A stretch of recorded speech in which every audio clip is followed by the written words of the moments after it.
someone entered the room. Ghislain was shocked to see Elena, who had come to visit him. Without hesitation, Ghislain ran to embrace his little sister. Belinda and Elena both stared in surprise. Elena, startled by her brother's unusual display of affection, asked him what he was doing. Ghislain told her he had missed her, but Elena pushed him back, remarking that his behavior was creepy. Ghislain was further taken aback by her strength, having never realized how strong she was. Elena, dusting off her clothes, explained that she had come because Belinda had asked her to visit. She demanded to know what game he was playing and questioned whether he thought this would fix everything. Ghislain, confused, asked what she was talking about. Elena reminded him of his past behavior, recounting how he had once told her to leave him alone because she was annoying and that he felt disgusted by her very breath. Hearing this, Ghislain was horrified by the memory. In his previous life, he had not been close to Elena, and he admitted to himself that he had been a terrible brother. Overwhelmed with guilt, Ghislain apologized to his sister for his past actions. Belinda was stunned. She had never seen her master apologize first. Elena, skeptical, asked if he had hit his head. She mentioned hearing that an orc had struck him during the raid. Ghislain, irritated, wondered why both Belinda and Elena kept bringing this up. He corrected them, insisting he was the one who defeated the orcs. But as soon as he spoke, a sharp pain shot through his body, and he collapsed. With a smug smile, Elena teased him, remarking that he had returned unconscious after battling the orcs. Belinda and Elena laughed at the sight of him trembling, leaving Ghislain surprised by their laughter. Yet deep down he was happy to see them acting just as he remembered. Reflecting on his past, Ghislain regretted how much time he had wasted on meaningless pursuits. He remembered the festival that would occur next week. In his previous life, he had rejected Elena's offer to go together, claiming the events of the raid had upset him. That decision marked the last time he ever saw his sister. Elena's shredded body had been discovered along with her bodyguards in Ghislain's previous life. He couldn't shake the regret of not accompanying her that day. As these thoughts consumed him, a knock on the door interrupted his brooding. Two armored men entered the room, Jamal and Philip, Elena's bodyguards. Jamal informed Elena that they were waiting for her. Elena, slightly annoyed, reminded the men that she had asked them to wait outside. Apologizing, Jamal explained that the servants had requested her assistance in overseeing their work on the festival supplies. This revelation surprised Ghislain, who questioned why the maids would assign such a task to Elena. Belinda, ever blunt, remarked that Ghislain was clueless because he spent his days lazing about. She explained that Perdium was suffering from a worker shortage, forcing even the young lady to contribute. The news shocked Ghislain. He couldn't believe such a shortage existed, though it made sense. His past self had never paid attention to the estate's affairs. Elena announced that she needed to leave, but as she turned to go, Ghislain unexpectedly volunteered to help. Both Elena and Belinda were taken aback. Elena, skeptical, wondered aloud if her brother had truly been hit on the head during the raid. Later, in the town, servants busily prepared for the festival. Elena could be heard scolding Ghislain, who had followed her despite her protests. She argued that his presence would frighten the workers. Ghislain countered, questioning whether this was how she treated someone offering assistance. With a sharp reply, Elena told him that the best way he could help was by staying out of their way. As his sister tried to push him away, Ghislain's mind wandered to the grim discovery of her body in his previous life. Her remains had been found near the slums, far from the festival grounds. He deduced that someone must have lured or forced her there. Determined to prevent this outcome, he resolved to familiarize himself with every corner of the castle to uncover potential threats. Amid the commotion, a soldier ran toward them, addressing Ghislain as his lord. The voice instantly triggered recognition, and Ghislain identified the man as old Fergus. Breathing heavily, Fergus wiped his sweat, relieved to see his master alive and well. Grabbing Ghislain, Fergus humbly referred to himself as a lowly servant and explained that he had come immediately upon hearing news of the orcs. Ghislain, irritated by the constant reminders of the raid, dismissed the topic brusquely. Elena approached Fergus, commending his timely arrival. With a sly smile, she explained that her brother had been acting strangely since waking up and begged Fergus to escort him back to his room. The old soldier readily agreed, much to Ghislain's annoyance.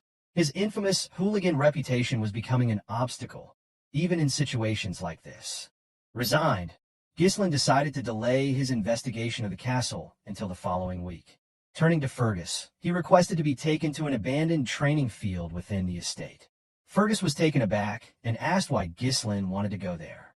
With a resolute expression, Ghislain declared his intent to train. The old man was astonished, but complied with the request. Arriving at the training ground, Ghislain was surprised by its pristine condition. The area was well maintained, the weapons in excellent shape, and the grounds ready for use. It was far better than anything he had encountered as a mercenary. Fergus explained that the facility had been kept in readiness in case Ghislain ever wished to use it. The old soldier admitted that he had always believed Ghislain's recklessness was a phase he would outgrow. Ghislain, moved by the man's faith in him, tapped Fergus's armor and declared that he intended to live a long life. With a somber expression, he added that dying was a terrible experience, one he never wished to repeat. The old man was startled by Ghislain's words and asked why his young master spoke as though he had already experienced life and death. Ghislain, wearing a confident smile, commended Fergus for his sharpness. He explained that he had indeed died and been resurrected. Fergus dismissed the comment, insisting he had no time for jokes. Ghislain then instructed Fergus to leave, stating his intent to begin training. Bowing his head, Fergus complied and left the room. Left alone, Ghislain reflected on how he had treated everyone around him in his previous life, often regarding them as enemies. He realized his short-sightedness had alienated those who could have stood by his side. Memories of the past returned to him.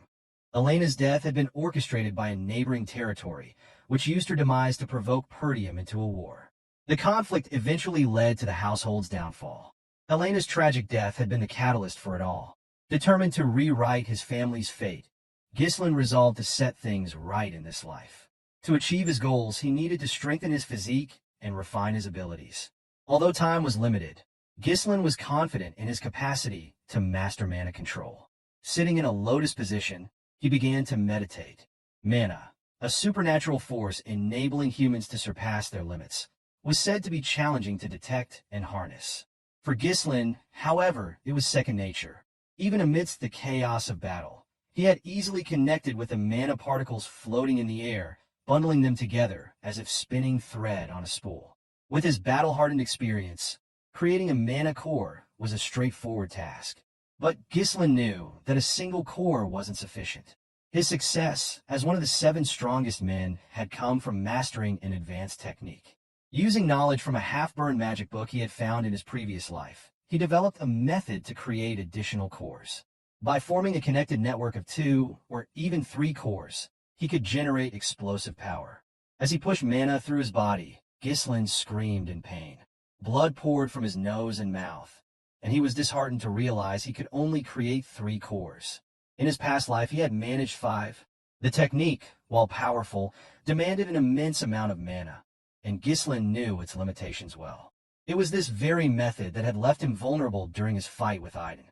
The noble knight had brought an entire knight order to the battle, overwhelming Ghislain when he had run out of mana.